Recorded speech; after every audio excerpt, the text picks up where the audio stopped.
Competitor सस्तो बेच्दैछ, तपाईले के गर्ने? सोच्नुस्, तपाईको एउटा पुरानो कस्टमर आज भन्छ, भाइ, त्यो अर्कोले त सेम चीज सस्तोमा दिँदैछ। मनमा हलचल हुन्छ, लाग्छ आफ्नो प्राइस अझ घटाउँ। रोकिनुस्, प्राइस वारमा होमिनु सबैभन्दा ठूलो गल्ती हो। जो सबैभन्दा सस्तो बेच्छ, उही सबैभन्दा पहिले डुब्छ। असली प्रश्न यो हो, कम्पेटिटर सस्तोमा कसरी बेच्न सक्दैछ? या त उसको क्वालिटी कम छ, या उसको मार्जिन शून्य छ, या उसको सप्लायर राम्रो छ। त्यसैले तपाईले के गर्ने?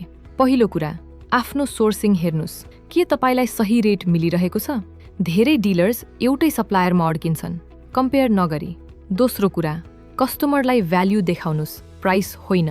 डेलिभरी टाइम, भरोसा र आफ्टर सेल्स, यही कुराले तपाईलाई अलग बनाउँछ। तेस्रो कुरा, आफ्नो सप्लायर बेस बढाउनुस्। मल्टिपल भेरिफाइड सप्लायर्सबाट रेट कम्पेयर गर्नुस्, अनि तपाईको कस्ट नेचुरली घट्छ। नेपाल सप्लायर्स जस्तो प्लेटफर्ममा भेरिफाइड सप्लायर्स हुन्छन्, जहाँ तपाई रेट्स कम्पेयर गर्न सक्नुहुन्छ, कुनै फ्रडको डर बिना।